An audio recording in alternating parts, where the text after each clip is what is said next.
Hello students, last lecture में अपने प्रकाश का अपवर्तनांक पढ़ा था, उसके न्यूमेरिकल्स भी कर लिए थे और इससे संबंधित कुछ घटनाएं थी अपवर्तन से संबंधित, उनको भी डिस्कस किया था।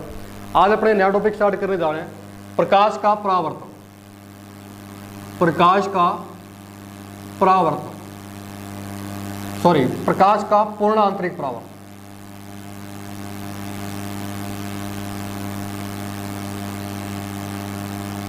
परावर्तन, टोटल इंटरनल रिफ्लेक्शन। देखो, प्रकाश का पूर्ण आंतरिक परावर्तन को पढ़ने से पहले एक चीज देखते हैं अपने कि प्रकाश के अपवर्तन में हमने ये पढ़ा कि जब भी कोई प्रकाशीय किरण विरल से सघन माध्यम में जाती है, विरल से सघन माध्यम में जाती है, मान लो एयर से वाटर के अंदर गई, तो पृष्ठ पर दूसरे माध्यम में जाने के पश्चात इसका ये जो क्या होती है, विलंब की ओर झुक जाती है। ठीक है, तो इसका जो वेग है इसका क्या होता है, कम हो जाता है, जिसके कारण ये विलंब की ओर क्या होती है, झुक जाती है। तो इसके साथ बना हुआ जो आपतन कोण आई है और अपवर्तन कोण आ रहा है, तो इनमें क्या रहता है कि जो आई है वो ग्रेटर देन रहता है किससे, आर से। आपतन कोण है वो अपवर्तन कोण से क्या रहता है, बड़ा रहता है, यदि कोई प्रकाशीय किरण विरल माध्यम से सघन माध्यम में जाती है। ठीक है, जैसे मान लो ये 60 है तो ये 30 हो गया, है ना, तो कम हो जाएगा। इसी प्रकार मान लो कोई प्रकाशीय किरण सघन से विरल में जा रही है, तो उस कंडीशन में क्या होता है, मान लो कोई प्रकाशीय किरण सघन माध्यम से ये गई, इसी के अंदर शो कर रहे हैं अपने, विरल माध्यम में जा रही है, तो यह विलंब से क्या हो जाती है, दूर हट जाती है। कारण जैसे ही सघन में विरल में जाएगी तो इसके वेग में क्या हो जाएगी, वृद्धि हो जाएगी, और विलंब से क्या हो जाएगी, ये दूर हट जाएगी। तो इस कंडीशन में जो इंसिडेंट एंगल बनेगा वो अपवर्तन कोण से क्या होगा, छोटा होगा, यानी कि जो एंगल आई है वो लेस देन रहेगा आर। अगर विरल से सघन में जाती है तो विलंब की ओर झुकती है, अगर सघन से विरल में जाएगी तो विलंब से दूर हटती है। दूसरा आप ये भी देख सकते हो, जब विरल से सघन में जाएगी तो आपतन कोण अपवर्तन कोण से बड़ा होगा, और सघन से विरल में जाएगी तो आपतन कोण अपवर्तन कोण से छोटा होगा। तो इसी कंसेप्ट पर अपने पढ़ने जा रहे हैं प्रकाश का पूर्ण आंतरिक परावर्तन। देखो क्या होता है, इसको समझते हैं पहले अपने, फिर इसका स्टेटमेंट देखेंगे। मान लो ये सघन माध्यम वाटर है, ठीक है, और ये अपना विरल माध्यम एयर है, हवा, ये है सघन माध्यम। देखो यहां अपने 3 डायग्राम बनाएंगे, तीनों डायग्राम से टोटल इंटरनल रिफ्लेक्शन को समझेंगे। तो पहला डायग्राम बनाने जा रहा हूं कि सघन से विरल माध्यम में जाती है जब कोई प्रकाशीय किरण, ये अभिलंब है इसका एन। जैसे मान लो ये कोई प्रकाशीय किरण, ये इस बिंदु पर आपतित हुई, इसका आपतन कोण आई है, जैसी विरल माध्यम में जाएगी तो अभिलंब से क्या हो जाएगी, दूर हट जाएगी। ठीक है, अभिलंब से क्या हो जाएगी, दूर हट जाएगी, और इसके साथ विलंब के साथ कौन सा कोण बनाएगी, अपवर्तन कोण बनाएगी। ठीक है, अब यहाँ आप देखो कि जैसे जैसे आप आपतन कोण को बढ़ाते जाओगे वैसे वैसे अपवर्तन कोण भी क्या होता जाएगा, बढ़ता जाएगा। बात समझ आई आपको कि जैसे जैसे आप लोग आपतन कोण को आई के मान को बढ़ाते जाओगे वैसे वैसे ये एंगल भी क्या होता जाएगा, बढ़ता जाएगा। एक कंडीशन ऐसी आएगी जिस पर आर की वैल्यू है वो कितनी हो जाएगी, 90 डिग्री हो जाएगी। तो यहां अपने शो कर रहे हैं उसको, एक कंडीशन ऐसी आ जाएगी, जैसे मान लो आई को अपने और बढ़ा रहे हैं, आई को इतना कर दिया अपने बढ़ा के, तो उस कंडीशन में, तो इस कंडीशन में जो अपवर्तन कोण है कितने डिग्री का हो गया, 90 डिग्री का हो। ठीक है, यानी कि यदि अपने आपतन कोण को बढ़ाते हैं तो बढ़ाने पर अपवर्तन कोण का क्या होता है, मान बढ़ता है। जब अपने उसको लगातार बढ़ाते जाते हैं तो एक कंडीशन ऐसी आती है जिस पर इसका एंगल कितने डिग्री का हो जाता है, 90 डिग्री का हो जाता है। इस कोण पर, इस 90 डिग्री के कोण पर जो ये आपतन कोण है, इसको बोलते हैं अपने क्रांतिक कोण, IC से नोट करते हैं, या कई बार θc से भी नोट कर देते हैं। ठीक है, तो ये जो मान होता है इसको क्या बोलते हैं, अपने क्रांतिक कोण बोलते हैं, क्रिटिकल एंगल। ठीक है, यानी कि आपतन कोण का वह मान जिस पर अपवर्तन कोण कितना हो जाए, 90 डिग्री, वह मान क्या कहलाता है, क्रांतिक कोण कहलाता है। ठीक है, अब अपने क्या करें, अगर आपको मान लो क्रांति कोण से इसको और बढ़ा दें, अगर क्रांति कोण से और बढ़ा दें तो ये जो प्रकाशीय किरण थी वो वापस सघन माध्यम में चली जाएगी। जैसे यहां शो कर रहे हैं अपने, जैसे ये नॉर्मल है, मान लो क्रांति कोण से और बढ़ा दिया आपने, ठीक है, इतना कर दिया आपने, तो अब क्या होगा, ये जो प्रकाशीय किरण 90 डिग्री पर थी वापस की वापस सघन माध्यम में चली जाएगी। इस प्रकार इसी इवेंट को अपने कहते हैं पूर्ण आंतरिक परावर्तन, ठीक है, यानी कि पूर्ण रूप से वापस सघन माध्यम के अंदर चलेगी, ठीक है। तो इसी घटना को क्या कहते हैं अपने, प्रकाश का पूर्ण आंतरिक परावर्तन कहते हैं, ठीक है। तो इसमें आपको 3 कंडीशनें ध्यान में रखनी है, फर्स्ट ये, सेकंड ये और थर्ड ये, कि जब भी कोई प्रकाशीय किरण सघन से विरल माध्यम में जाती है तो वह अपने विलंब से क्या हो जाती है, दूर हट जाती है। इसके पश्चात मान लो एक एंगल अपने आपतन कोण को बढ़ाते जाते हो, एक एंगल ऐसा आता है जिस पर ये कितने डिग्री का हो जाता है, 90 डिग्री का हो जाता है। इस कंडीशन में जो आपतन कोण होगा उसको क्या कहेंगे अपने, क्रांति कोण कहेंगे, ठीक है। अब मान लो क्रांति कोण से भी आपने आई की वैल्यू बढ़ा दी, यहां आई की वैल्यू क्रांति कोण से भी आपने बढ़ा दी, तब ये जो अपवर्तित किरण है पूर्णतः सघन माध्यम में चली जाएगी। इसी घटना को अपने क्या कहते हैं, प्रकाश का पूर्ण आंतरिक परावर्तन कहते हैं। नोट्स में इसका स्टेटमेंट है वो सारा लिखा हुआ है, उसको आप लोग इसी के अकॉर्डिंग रीड करोगे, ठीक है। तो आपको समझ आ गया होगा कि प्रकाश का पूर्ण आंतरिक परावर्तन क्या होता है, ठीक है। तो इसमें स्नेल का नियम अपने और देख लेते हैं कि जब क्रांति कोण की स्थिति होती है तो उसमें स्नेल का नियम किस प्रकार से अप्लाई होता है। सेकंड कंडीशन के अंदर स्नेल का नियम,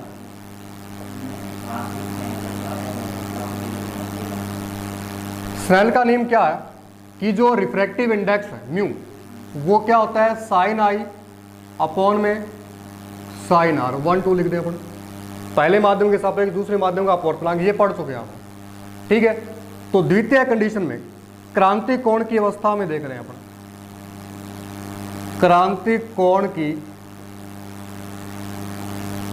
अवस्था में स्नेल का नियम क्या रहेगा।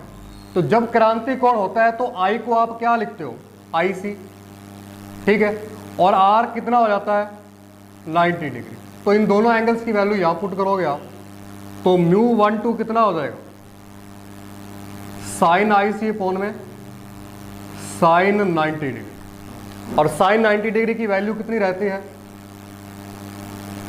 1। तो 90 डिग्री की क्या रख दोगे आप लोग, 1 रख दोगे, म्यू 1 2 साइन आई सी अपॉन में 1। या इसको आप ये भी लिख सकते हो कि म्यू 2 1 कर दो तो 1 अपॉन में क्या आ जाएगा, ये साइन आई सी आर। तो इसके अकॉर्डिंग स्नेल का नियम ये रहेगा क्रांति कोण की सिचुएशन, ठीक है। तो ये था अपना पूर्ण आंतरिक परावर्तन, ठीक है। देखो इससे संबंधित डेली लाइफ में कुछ घटनाएं हैं जिनको अपने देखते हैं, तो उसके बारे में डिस्कस करेंगे अपने नेक्स्ट, ठीक है। तो ये आपको समझ आ गया होगा, फिर से रिपीट कर देता हूँ उसको कि जब भी कोई प्रकाशीय किरण सघन से विरल में जाती है तो विलंब से दूर हटती है। यदि अपने आपतन कोण को बढ़ाते जाएं तो एक कोण ऐसा आता है जिस पर अपवर्तन कोण कितना हो जाता है, 90 डिग्री हो जाता है, ठीक है। इस कोण पर, इस 90 डिग्री के कोण पर जो आपतन कोण का मान होता है उसको क्या बोलते हैं अपने, क्रांति कोण बोलते हैं। इसके बाद यदि अपने आपतन कोण को क्रांति कोण से भी बढ़ा दें, उसके बाद ये प्रकाशीय किरण पूर्णतः सघन माध्यम में चली जाती है, और यही घटना जो है वो क्या कहलाती है, प्रकाश का पूर्ण आंतरिक परावर्तन कहलाती है, यानी कि वापस उसी माध्यम के अंदर चले जाओ, ठीक है। देखो रिफ्लेक्शन परावर्तन क्यों होगा, परावर्तन का नियम क्या होता है कि परावर्तन में अपने पढ़ा था कि जब कोई प्रकाशीय किरण किसी सतह से टकराने के पश्चात पुनः उसी माध्यम में लौट जाती है तो उसे प्रकाश का परावर्तन कहते हैं। तो इसको कंडीशन को पूर्ण आंतरिक परावर्तन दिए, ठीक है। जैसे प्रकाशीय किरण ऐसे गई और ऐसे चलेगी, ठीक है। तो ये होता है प्रकाश का पूर्ण आंतरिक परावर्तन। इसके बाद कुछ घटनाएं हैं उसके बारे में देखते हैं अपने डेली लाइफ में प्रकाश के पूर्ण आंतरिक परावर्तन से संबंधित कोई घटना है।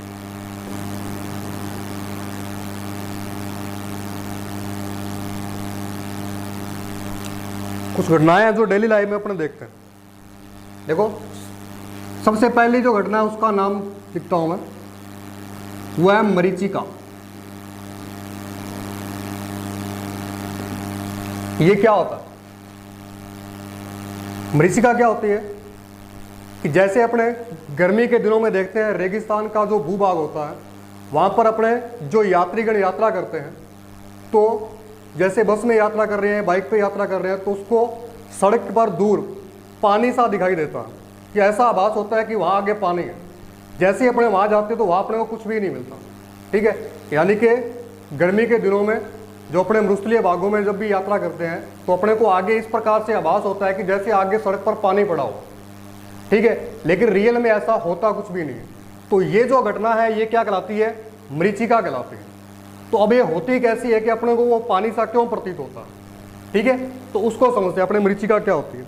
देखो रियल में क्या होता है, जो सड़क के साइडों में वृक्ष होते हैं या जो अपने बादल होते हैं उनका आभासी प्रतिबिंब बनता है, उनका आभासी प्रतिबिंब बनता है, वो भी उल्टा।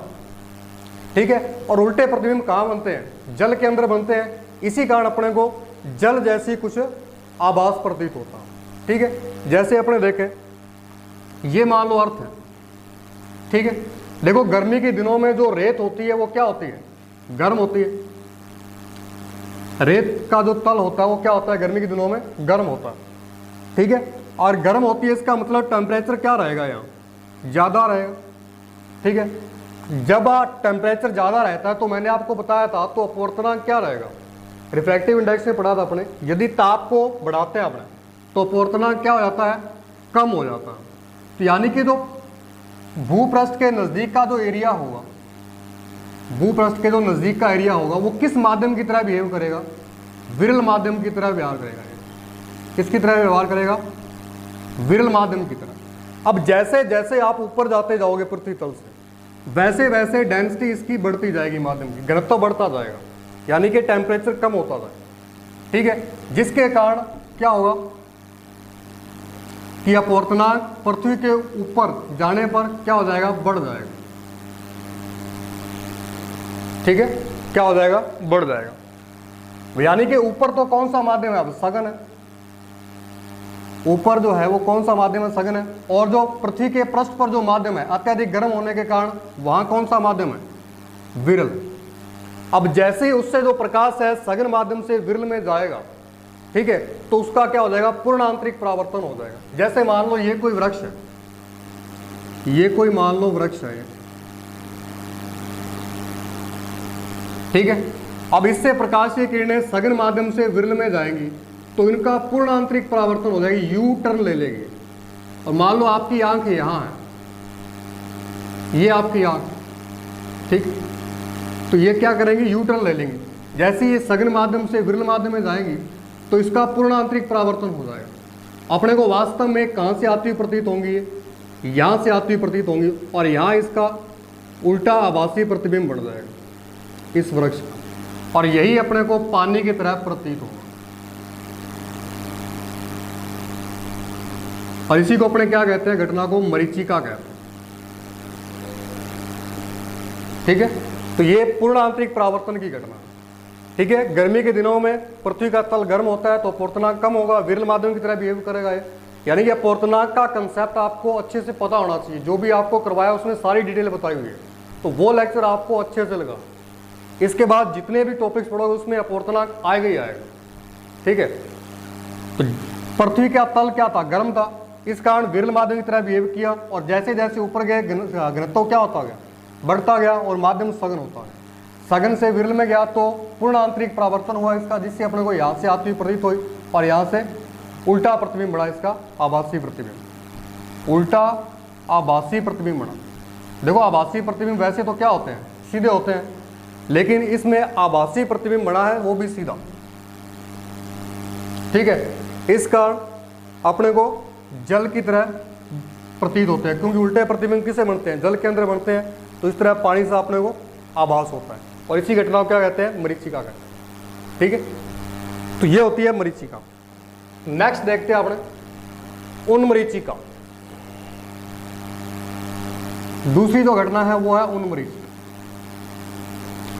उन्मरीचिका क्या होती है, जैसे जो ध्रुवीय प्रदेश होते हैं, ठीक है, जो समुद्र का जो एरिया होता है वहां के प्रदेशों की बात कर रहे हैं अपन, जो प्रदेश होते हैं वहाँ जो जहाज़ होते हैं, समुद्री जो जहाज़ होते हैं, अपने को समुद्र तल से कुछ ऊपर उठे हुए दिखाई देते हैं दूर से, ठीक है, समुद्र तल से कुछ ऊपर उठे हुए दिखाई देते हैं। इसी घटना को अपने क्या कहते हैं, उन्मरीचिका कहते हैं।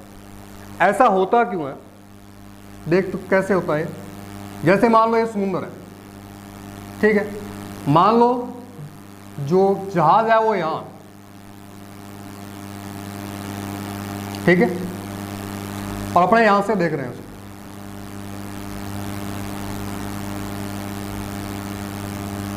देखो जो समुद्र का तल है वो क्या होगा, ठंडा होगा।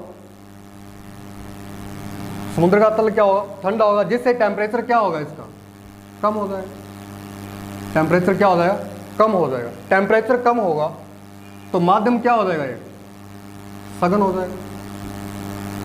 क्या हो जाएगा, सघन हो जाएगा। और ऊपर जैसे जैसे जाएंगी वैसे वैसे घनत्व क्या होता जाएगा, इसका बढ़ता जाएगा, यानी कि माध्यम क्या होता जाएगा, सघन होता जाएगा, ठीक है।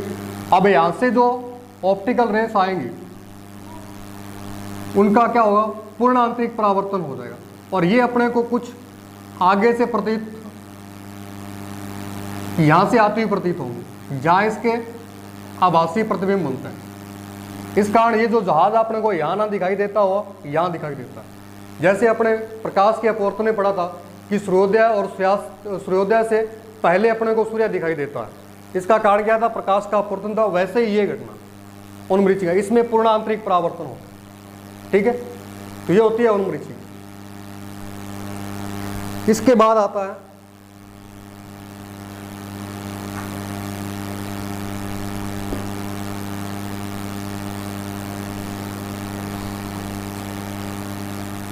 परावर्तक प्रिज्म, नंबर 3।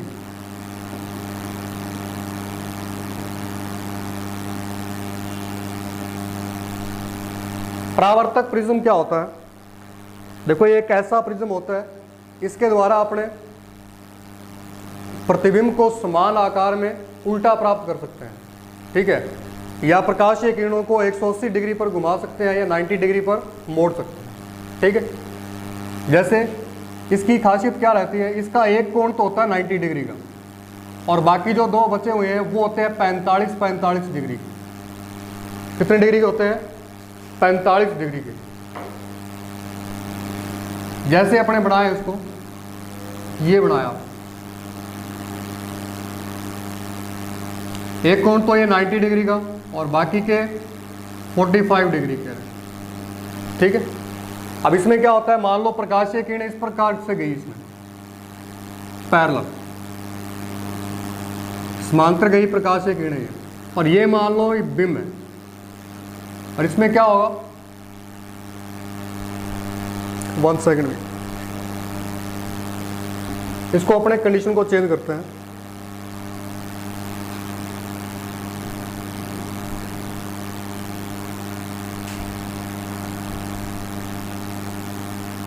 जैसे मान लो ये,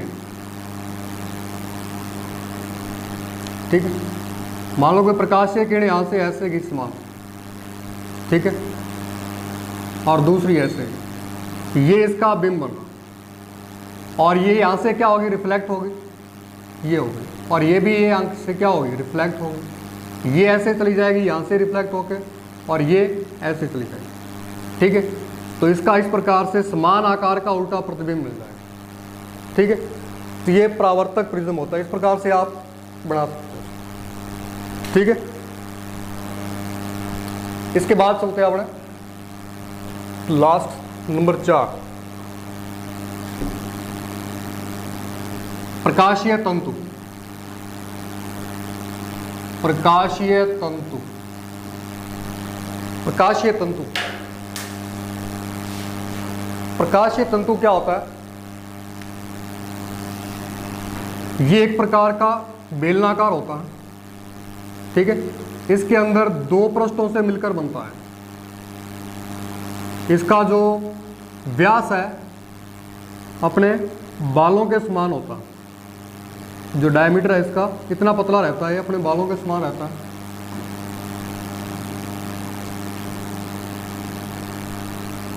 ठीक है। इसके अंदर दो बेलनाकार पात्र रहते हैं। जो ऊपर वाला है इसको बोलते हैं आवरण, और अंदर है जो पृष्ठ इसको बोलते हैं क्रोड। जो इंटरनल है वो क्या रहता है, क्रोड कहते हैं। ये जो बाहरी है ये विरल माध्यम रहता है। इसका जो माध्यम है अंदर वाले से क्या रहता है, सघन रहता है। जो अंदर वाला रहता है उसको कहते हैं सघन अपण। इसका अपूर्णांक बाहर वाले से क्या रहता है, ज्यादा रहता है। ठीक है। अब यदि कोई प्रकाशीय किरण इसमें आप प्रविष्ट करवाते हो, ठीक है, तो विरल माध्यम में न जा करके ये इसका पूर्ण आंतरिक परावर्तन होता रहता है। इस प्रकार से जाती रहती है, बार बार इसका पूर्ण आंतरिक परावर्तन होता रहता है इस प्रकार से।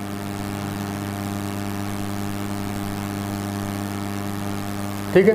ये जैसे अपने गुलदस्ते वगैरह होते हैं लाइटिंग वाले, उसके अंदर इनका उपयोग करते हैं आप। ठीक है। जो लाइटिंग वाले इस प्रकार से निकली रहती है ना, उनमें इसका यूज करते हैं आप। ठीक है। तो ये होता है, इसमें पूर्ण आंतरिक परावर्तन की घटना के कारण इसकी चमक बनती है। ठीक है। इनका यूज कहाँ रहता है, जैसे आपने देखा होगा चिकित्सक में एंडोस्कोपी में यूज करते हैं। ठीक है। शरीर के अंदर एक ऐसा कैमरा लगा हुआ डाला जाता है अपने, और आंतरिक भागों को देखने के लिए इसका उपयोग किया जाता है। ठीक है। और बाकी सजावट वगैरह में लैंप वगैरह बनाने में इसका भी उपयोग करते हैं। ठीक है। तो ये होता है अपना प्रकाशीय तंत्र।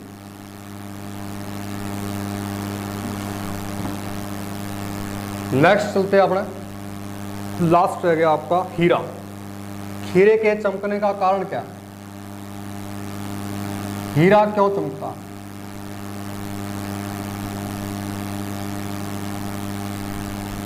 देखो हीरे के अंदर क्या होता है, बहुत सी पृष्ठ होती हैं। ठीक है। बहुत सी पृष्ठ रहती है इसकी हीरे की।